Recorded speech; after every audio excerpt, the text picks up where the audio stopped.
Okay, so let's dive into these unexplained drone sightings that seem to be everywhere these days, Yeah, it seems like every time you turn around, there's another report popping up. especially from New Jersey and New York. Right, exactly. And of course, nobody's offering any kind of official explanation, which just makes it all the more intriguing. Definitely fuels the speculation. For sure. One theory I've come across, and I'm curious to get your take on it, is this thing called Project Bluebeam. Have you heard about this? Oh yeah, Project Bluebeam. That's a classic. It's been making the round for a while now, especially in those circles that are into alternative explanations for things. Right, right. It actually goes all the way back to the 90s, Oh, wow, okay. and a Canadian journalist by the name of Serge Monast. Monast, why, I think I vaguely remember hearing about him.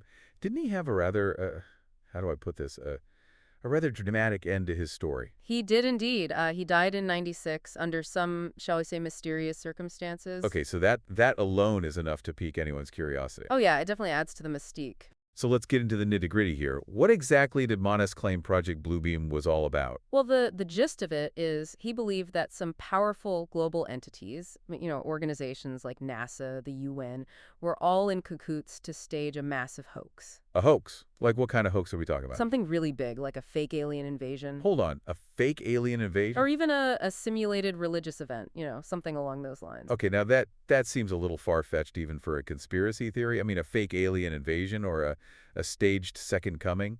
Why would anyone go to all that trouble? What would be the purpose? Well, according to Monist, the ultimate goal was to manipulate the entire world population Manipulate them how? into accepting a new world order. Basically, a single unified government controlled by these supposed elites. So all of this, a fake alien invasion or some kind of religious spectacle, is just a means to an end. Exactly. It's about creating the chaos and fear necessary to seize control. And how exactly did he imagine they would pull this off? I mean, we're talking about fooling the entire world. Well, he believed they would use advanced technology like holograms and even some form of mind control to achieve this. Okay, mind control. Now we're getting into some really out there territory. It definitely gets pretty wild, but hey, that's what we're here for, right? To explore these fascinating and sometimes unsettling ideas. True enough. So Monash actually laid out a four-phase process for how this whole Project Bluebeam thing was supposed to go down. Do you want to walk us through that? Sure, the first phase is all about creating doubt and confusion.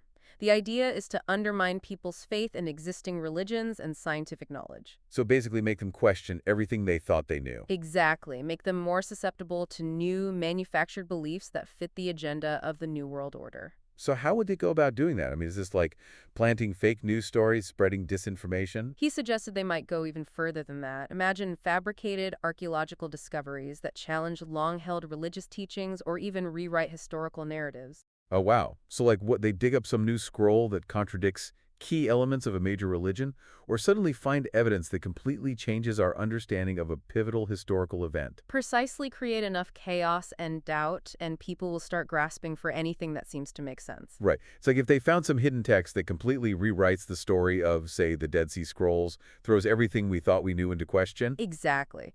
And once they've shaken things up enough, they move on to phase two, which is where things get really interesting. This is what Monas called the holographic show. Okay, now this is where I start to get a little skeptical. Is he talking about actual holograms, like in the sky? That's exactly what he's proposing. Imagine incredibly sophisticated holographic projectors beaming life-size moving images of religious figures like Jesus, Buddha, Muhammad. Into the sky. Yep, visible to everyone, appearing so real that people would believe they're witnessing an actual miracle or a divine revelation. Wow. I mean, we've seen holographic technology used in concerts and entertainment, right? Like those performances with Tupac and Michael Jackson. But to create something on that scale, visible to entire cities, that seems like a pretty huge leap. It does, and there's certainly a lot of debate about whether such technology is even possible, but the visual impact, if it were to happen, would be undeniable. Can you imagine the reaction if people looked up and saw what appeared to be a divine being addressing them from the sky? I mean, it would be mass hysteria. It would be like something straight out of a science fiction movie. Exactly, and that brings us to phase three, which takes things in an even darker direction. Even darker than a fake alien invasion and giant holograms in the sky. Oh yeah, this is where we get into the mind control. Mind control. Okay, hold on. How does that fit into all of this? Well, Manas believed that they would use low-frequency electromagnetic waves to manipulate people's thoughts and perceptions. So they're not just messing with what people see with the holograms, but they're actually trying to control what they think. Exactly. These waves, he believed, could be used to beam voices directly into people's minds, making them think they're hearing the voice of God or angels or even extraterrestrial beings. So basically, auditory hallucinations designed to reinforce the messages from the holograms. That's the idea. It's about taking psychological manipulation to a whole new level, using technology to control people's thoughts and beliefs. Okay, I'll admit that's a pretty terrifying thought. It is, and the existence of such advanced mind control technology is obviously highly debated, but there are some real-world developments that lend a bit of credence to the concept. Oh, really? Like what? Well, there's been some interesting research in recent years into what's called voice-to-skull technology. Voice to skull, what is that? It uses focused beams of electromagnetic energy to create the sensation of sound within a person's head. So you're saying they can actually transmit sound directly into someone's brain? It's not quite that simple, but there are actual patents for this type of technology. Wow. So it's not just science fiction then. There's some scientific basis for the idea that you could at least make someone think they're hearing something that's not really there. That's right, which is both fascinating and a little unsettling, to say the least. Definitely unsettling. So to recap, we've got this global hoax potentially involving fake religious events or alien encounters orchestrated by shadowy elites using advanced holograms and maybe even some form of mind control technology, all designed to usher in a new world order. It's a lot to take in. It is, and it's a pretty chilling scenario. Where does the fourth and final phase of this plan fit in? Well, phase 4 is the culmination of all the preceding stages. Having sowed doubt, presented a convincing spectacle, and potentially even manipulated people's thoughts, the final act is to stage a full-blown fake alien invasion. Hold on, so after all that buildup, they unleash the ultimate scare tactic, something that makes everyone think the world is ending. Exactly, creating global panic and chaos, and then in the midst of that chaos, they offer the solution. Which is, A single unified world government that promises to protect humanity from this existential threat. so the problem is manufactured, the reaction is orchestrated, and the solution is presented as the only option, giving them ultimate control. Precisely. That's a pretty chilling thought. It sounds like something straight out of a dystopian novel. But even if we set aside the mind control aspect for a moment, which seems like a pretty big leap, is there any evidence that the technology even exists to pull off these holographic displays that Monis described? That's a great question, and it's one that often comes up when discussing Project Bluebeam. While we certainly don't have the technology to project holographic images on the scale that he envisioned, there have been some interesting developments in recent years that make you wonder how far we are from such a possibility. Like, are there any real-world examples that might lend some credence to this idea of large-scale holographic projections? Well, you've probably seen those incredible displays in places like China and Dubai where they've projected massive images onto skyscrapers. Right, creating the illusion of giant moving figures and landscape. Exactly. And didn't Dubai even create those artificial clouds a few years back, using lasers to generate condensation in the air? They did, and those experiments, while not exactly holographic, demonstrate the potential for manipulating light and atmospheric conditions to create large-scale visual effects. I mean, it's certainly impressive technology, and I can see how it could fuel speculation about the possibility of even more advanced holographic projections, especially when you combine it with the rapid advancements we're seeing in augmented reality. Exactly. Imagine if they could combine those large-scale projection techniques with AR technology. They could theoretically create holographic images that appear to interact with the real world, visible to everyone without a need for special glasses or headsets. That would be pretty mind-blowing, and I guess it's not entirely outside the realm of possibility given the rate at which technology is advancing. It's definitely food for thought. It is. But even if we assume for a moment that this level of holographic technology is achievable, what about the motivation behind Project Bluebeam? Why would anyone go to such lengths to stage a global hoax like this? That's a key question, and it gets to the heart of what makes conspiracy theories so compelling. They offer a seemingly simple explanation for complex and often unsettling events. Right, it's much easier to believe in a grand conspiracy than to accept that sometimes things just happen, or that the world is a messy, complicated place. Exactly. And in the case of Project Bluebeam, it taps into deep-seated anxieties about control power and the potential for technology to be used for nefarious purposes. Right, it plays on those fears of a shadowy elite manipulating events behind the scenes, using advanced technology to control the masses and usher in their new world order. Exactly. And it's worth noting that those fears aren't entirely unfounded. We've seen real-world examples of governments and powerful entities using propaganda and disinformation to manipulate public opinion. Think about the role of social media in shaping political discourse, or the concerns about deepfakes, and the potential for AI to create incredibly realistic but completely fabricated video footage. So in a way, Project Bluebeam is kind of a reflection of our own anxieties about the world we live in. A world where technology is rapidly changing the way we interact with each other and perceive reality itself. I think that's a fair assessment. It highlights the unease that many people feel about the pace of technological change and the potential for those advances to be used in ways that threaten our autonomy and freedom. Right. And the drone sightings we talked about earlier only add to that sense of unease. If you believe in Project Bluebeam, it's easy to see those unexplained drones as part of the plan, a test run for the larger holographic displays to come. It's definitely a theory that resonates with some people, but as with any conspiracy theory, it's important to approach it with a healthy dose of skepticism and to look at the evidence or lack thereof objectively. Absolutely. And it's also worth remembering that while Project Bluebeam focuses on the potential negative applications of technology, there are also incredible positive uses for these advancements. Think about the potential for virtual reality to revolutionize education and training, or the ways in which augmented reality can enhance our everyday lives. Absolutely. It's all about balance, isn't it? Recognizing the potential for both good and bad and engaging in critical thinking to navigate these complex issues. Okay, so before we move on to the expert opinions on the drone sightings, I want to circle back to the mind control aspect of Project Bluebeam for a moment. It's certainly one of the more controversial and frankly frightening elements of the theory.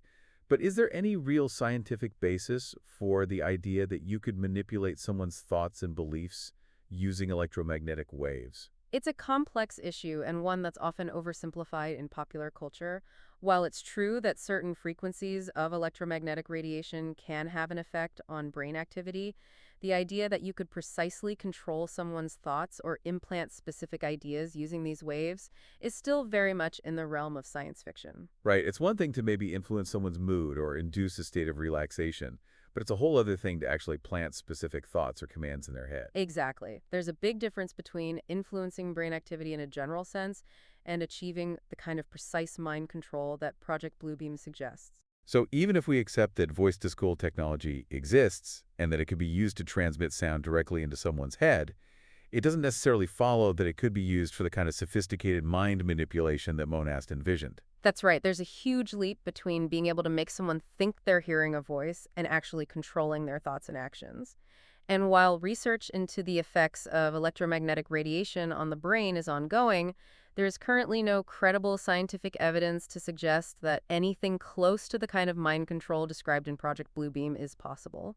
Okay, so that's an important distinction to make. It's easy to get caught up in the sensational aspects of a conspiracy theory, but it's crucial to separate fact from fiction and to approach these claims with a critical eye. But let's shift gears now and talk about those drone sightings again, because that's where things start to get really interesting, especially in the context of Project Bluebeam. We reached out to a couple of experts to get their take on the situation: Vijay Kumar, a professor of mechanical engineering at the University of Pennsylvania, and Missy Cummings, director of the Mason Autonomy and Robotics Center at George Mason University. Both of them have extensive knowledge of drone technology and its potential applications. Right, and their perspectives offer some interesting insights into the potential explanations for these unexplained sightings. So let's start with Kumar. What did he have to say about the drone sightings? Well, Kumar was skeptical that the drones were being operated by a foreign power. Oh, really? Why is that? He pointed out that many of the sightings were reported near military bases, which is unusual for adversary activity. That's a good point. You wouldn't expect a foreign power to be flying drones around our military installations. Exactly. And he also noted that the drones were displaying lights that are compliant with U.S. space regulations. Which a foreign power would probably try to avoid. Right. So it seems unlikely that these drones are coming from outside the U.S. So if it's not a foreign adversary, who does Kumar think is behind these drone flights? He suggested that it might be a U.S. government operation of some kind, perhaps related to surveillance or testing of new drone technologies. Interesting. So we have one expert who thinks it could be our own government, maybe testing out some advanced drones that they're not ready to talk about publicly. What about Cummings? What was her take on the sightings? Cummings, on the other hand, was skeptical about the reported size of the drones. What do you mean? Well, many witnesses described seeing large triangular-shaped craft, which fueled speculation about advanced military prototypes or even extraterrestrial technology. Right, it's easy to jump to those conclusions when you see something unusual in the sky, especially if you're already inclined to believe in things like UFOs. Exactly. But Cummings suggested that these reports might be exaggerated or that people are misidentifying what they're seeing. So if it's not giant triangular drones, what does she think people are seeing? She proposed that the drones might be smaller manned aircraft or commercially available drones being operated within line of sight. Okay. So basically she's saying that these sightings could be explained by more mundane possibilities. Right. She pointed out that even relatively small drones can appear much larger and more imposing when viewed at night or from a distance. That makes sense. It's all about perspective, isn't it? Something that looks massive and intimidating from a distance might turn out to be quite ordinary up close. Exactly. So we have two experts offering very different explanations for the drone sightings. One suggesting a secret government program, the other pointing to more mundane possibilities. It seems like we're no closer to a definitive answer. That's true. And it highlights the challenges of trying to make sense of unexplained events, especially when those events tap into our fears and anxieties. Right, and it's easy to see how those anxieties can fuel speculation and lead people down the rabbit hole of conspiracy theories, especially when those theories offer a seemingly simple explanation for complex phenomena. Exactly. And that's where critical thinking becomes so important. It's about being able to evaluate evidence objectively, to consider multiple perspectives, and to resist the temptation to jump to conclusions. So in the case of Project Bluebeam and the drone sightings, it's about recognizing that while there are genuine concerns about the potential for technology to be used for manipulation and control, those concerns shouldn't lead us to embrace unfounded theories without careful consideration of the evidence. Well said. It's a reminder that while it's important to be aware of the potential risks associated with technological advancements, we shouldn't let fear and speculation overshadow the incredible potential for good that these advancements also offer. That's a great point to end on. I think we've covered a lot of ground today, exploring the origins and claims of Project Bluebeam, examining the real-world technology that fuels those claims, and considering the expert opinions on those unexplained drone sightings. It's been a fascinating deep dive into the intersection of technology conspiracy theories and the very human need to make sense of the unknown. What do you think? Anything else you'd like to add? Just that it's always healthy to question, to explore a different perspective, and to engage in critical thinking, especially when it comes to claims that seem too incredible to be true. I couldn't agree more. So for all of you listening out there, we'd love to hear your thoughts on Project Bluebeam. Do you believe it's a legitimate threat, or is it just a harmless conspiracy theory? Let us know in the comments, and as always, if you have any suggestions for future deep dives, we're all ears.